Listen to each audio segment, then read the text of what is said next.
चलिए आज के सेशन के माध्यम से मैं देखने का प्रयास करूंगा कि क्लास 12th का हिंदी जो है वो दो पार्ट में हम लोग पढ़ते हैं। सबसे पहला गद्य खंड, दूसरा पद खंड या काव्य खंड। तो आज के सेशन के माध्यम से मैं उसी पद खंड को पहले कलर सिलेक्ट कर लेता हूं, तो यही कलर सही है, साइज टोटल से सही है। तो उसी चीज़ को मैं पद खंड का ही यहाँ पे डिस्कशन करने जा रहा हूँ और पद खंड का ही फर्स्ट चैप्टर का मैं डिस्कशन करूँगा। ठीक है, फर्स्ट चैप्टर का मैं डिस्कशन करूंगा, जिस चैप्टर का यहाँ पे आपको नाम दिखाई दे रहा होगा कड़वक। कहने का मतलब है कि आज के सेशन के माध्यम से मैं क्लास 12th का काव्य खंड का पहला चैप्टर कड़वक का टोटल वीवीआई ऑब्जेक्टिव मैं देखने का प्रयास करूंगा। लेकिन उससे पहले नमस्कार, मेरा नाम है बीएस भारती और आप तमाम स्टूडेंट को बीएस सक्सेस पॉइंट पे मैं स्वागत करता हूं। चलिए ठीक है, तो आज के सेशन को मैं कंटिन्यू करने का काम करता हूं, देखता हूं कि पहला क्वेश्चन क्या कुछ देखने के लिए मिलता है। लेकिन उससे पहले मैं एडजस्ट कर लेता हूं थोड़ा और इसको थोड़ा अच्छे से कर लेता हूं ताकि आप लोग को पढ़ने में कोई दिक्कत नहीं हो। यहाँ पे आप निर्देश में थोड़ा सा देख रहे होंगे, ठीक है ना। स्क्रॉल डाउन कर लेता हूं ताकि आपको निर्देश अच्छे से दिखाई देवे। देख रहे होंगे निर्देश यहाँ पे दिया गया है कि दिए गए विकल्पों में से सही विकल्प का चयन करें, माने कि सही विकल्प का चयन करें, यानी कि सही विकल्प को चुने। ठीक है ना। एक और सबसे बड़ी बात, क्वेश्चन को स्टार्ट करने से मैं पहले बता देना चाहता हूं कि जो भी यहाँ पे ऑब्जेक्टिव आपको बताया जाएगा टोटल वीवीआई ऑब्जेक्टिव बताया जाएगा। ठीक है ना, ऐसा नहीं कि इधर उधर से सिलेक्शन नहीं किया गया है, टोटल वीवीआई ऑब्जेक्टिव का सिलेक्शन किया गया है। तो जिन बच्चों को 2024 में एग्जाम देना है और क्लास 12th का एग्जाम देना है, हिंदी का बिल्कुल टेंशन छोड़ देना है एकदम। इस बीएस सक्सेस पॉइंट चैनल पे आपका टोटल वीडियोज अपलोड मिल जाएगा। लेकिन इससे पहले हमने एक बीएस सक्सेस पॉइंट नाम से ही चैनल चला रहा था जो कि डिलीट हो चुका है। ठीक है ना, तो उस पर जितना वीडियोज था सब डिलीट हो गया। ठीक है ना, उसका पीडीएफ मैं ग्रुप में दे दिया था। और जिनको ग्रुप में जुड़ना होगा ना, तो इस चैनल के अबाउट में जाइएगा ना, तो वहाँ पे आपका ग्रुप का लिंक डाला हुआ है, वहाँ से जुड़ जाइएगा। अगर फेसबुक पेज और इंस्टाग्राम पे जुड़ना होगा तो वहाँ से ही जुड़ जाइएगा। ठीक है, चलिए आइए आज के सेशन को कंटिन्यू करने का काम करते हैं। सबसे पहले यहाँ पे क्वेश्चन कहता है चित्र रेखा किस कवि की रचना है। सबसे पहले यहाँ पे क्वेश्चन करा कि चित्र रेखा किस कवि की रचना है। यह जो रचना है ना बाबू मेरे, भैया मेरे, यह मलिक मोहम्मद जायसी जी का रचना है। ठीक है ना, तो चित्र रेखा जैसे कि मलिक मोहम्मद जायसी जी का रचना है, तो इसे याद रखिएगा आप लोग। चलिए आइए इसको कोने में डाल दीजिए, प्रेम से पढ़ा रहे।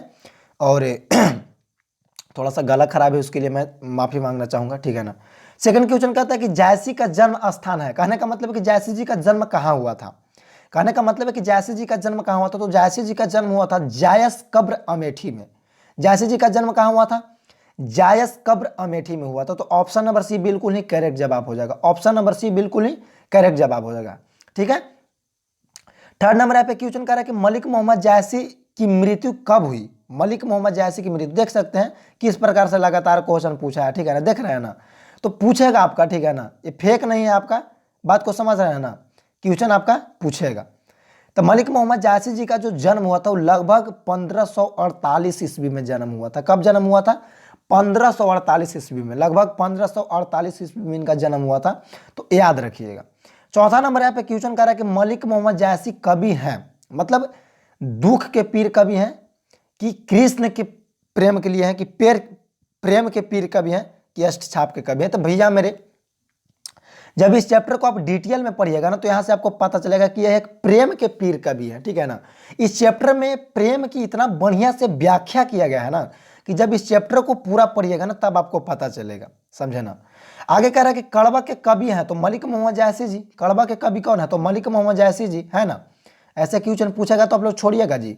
छठा नंबर क्वेश्चन कह रहा है कि मलिक मोहम्मद जायसी की कविता कैसी है, मतलब अरे यार कौन सी है, सॉरी माफ कीजिएगा, कौन सी है। ठीक है ना, तो पुत्र वियोग तो सुभद्रा कुमारी चौहान जी का है। ठीक है ना, यहाँ पे कड़वा के यहाँ पे मलिक मोहम्मद जायसी जी का हो जाएगा, याद रखिएगा। आइए आगे देखते हैं 7 नंबर क्वेश्चन, मलिक मोहम्मद जायसी जी का जन्म कब हुआ था। तो बाबू मेरे 1492 ईस्वी में इनका जन्म हुआ था और लगभग 1548 में इनका मृत्यु हो गया था। 1492 ईस्वी में इनका जन्म हुआ था और 1492 में जन्म और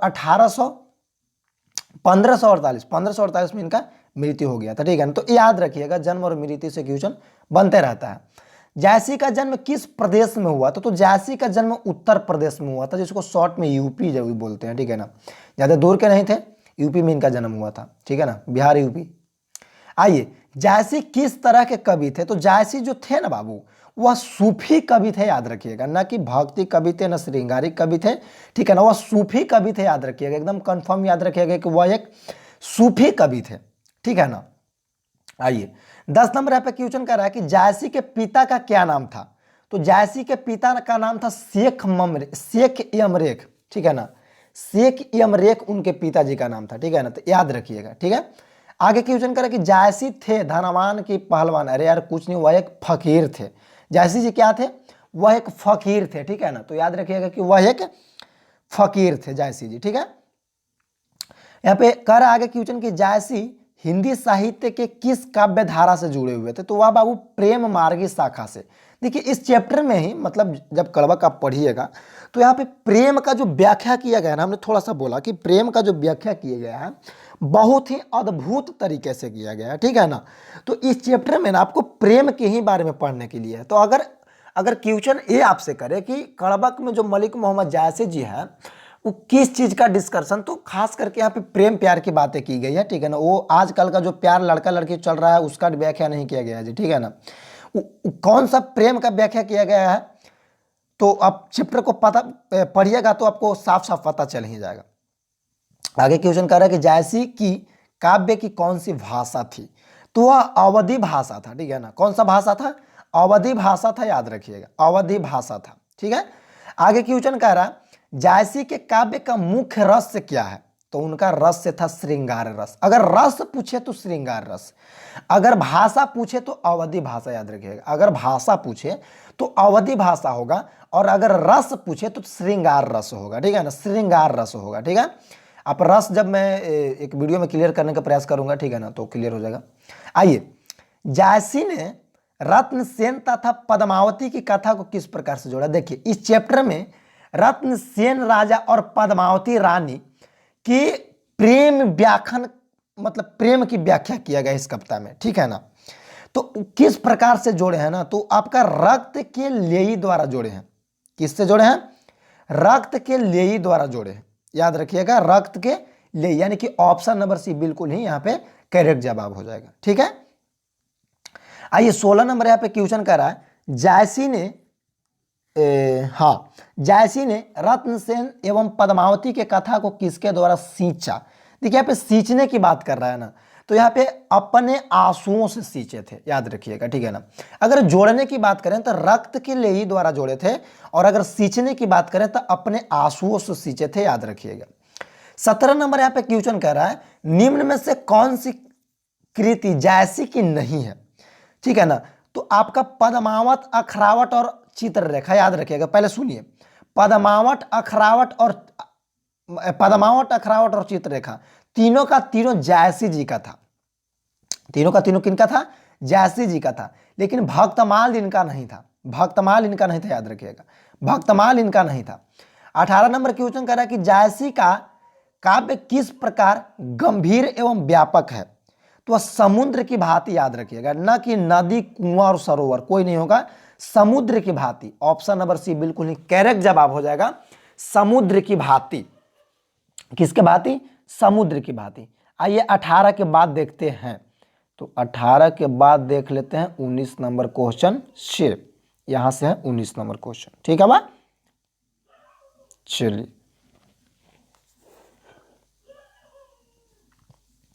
इनमें प्रेम के पीर कवि, तो देखिए प्रेम के पीर कवि जायसी जी को ही कहा जाता था, याद रखिएगा। प्रेम के पीर कवि किनको कहा जाता था, जायसी जी को कहा था। कृष्ण भक्त कवि ए थे और राम भक्त कवि ए थे। एक मिनट, कबीरदास नहीं, तुलसीदास थे, माफ कीजिएगा, तुलसीदास थे।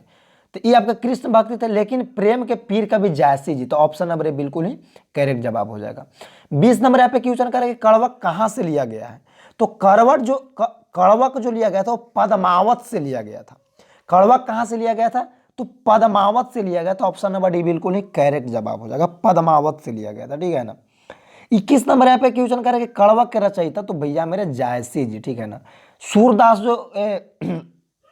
सूरदास तो इस चैप्टर तो पद का रचना किए हैं, ठीक है ना। तुलसीदास भी पद का रचना किए हैं, ठीक है ना।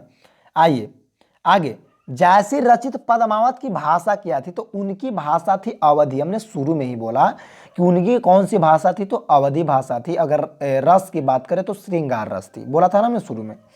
क्वेश्चन कर रहा है कि मलिक मोहम्मद जायसी किस परंपरा के कवि, देखिए बहुत ही बढ़िया क्वेश्चन किया है, तो याद रखिएगा प्रेम व्याख्यान काव्य परंपरा, प्रेम व्याख्यान काव्य परंपरा, ऑप्शन नंबर सी बिल्कुल ही करेक्ट जवाब हो जाएगा, प्रेम व्याख्यान काव्य परंपरा, ठीक है ना, याद रखिएगा प्रेम व्याख्यान काव्य परंपरा। 24 नंबर पे क्वेश्चन करा कि जायसी ने अपनी आंख की उपमा किससे की, ठीक है ना, तो दर्पण से किए थे, याद रखिएगा, ठीक है ना, दर्पण से किए थे, अपनी एक आंख से तुलना किए थे कि जिस प्रकार से दर्पण स्वच्छ और सुंदर मतलब अगर जैसा मतलब कोई चीज का अगर वस्तु का प्रतिबिंब है वैसा ही दर्पण बनाता है क्योंकि वह स्वच्छ और सुंदर, उसी प्रकार से मेरा आंख है, तो तुलना किससे किए थे, तो आपका दर्पण से किए थे, याद रखिएगा। आइए 25 नंबर यहाँ पे क्वेश्चन कर रहा है कि मलिक मोहम्मद जायसी किस शाखा के कवि थे, मैंने बार बार इस बात को बोल रहा हूँ कि प्रेम मार्गी मारिएगा, प्रेम का यहाँ पे डिस्कशन किया गया था इस चैप्टर में।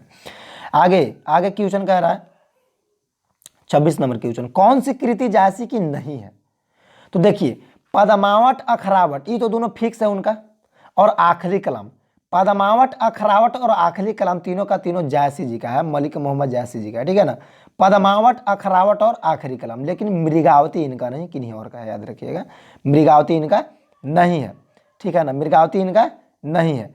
चलिए लास्ट नंबर यहाँ पे क्वेश्चन आपका कह रहा है कि पद्मावत किनकी रचना है, अरे भैया पद्मावत किनकी रचना होगा, जायसी जी का रचना होगा।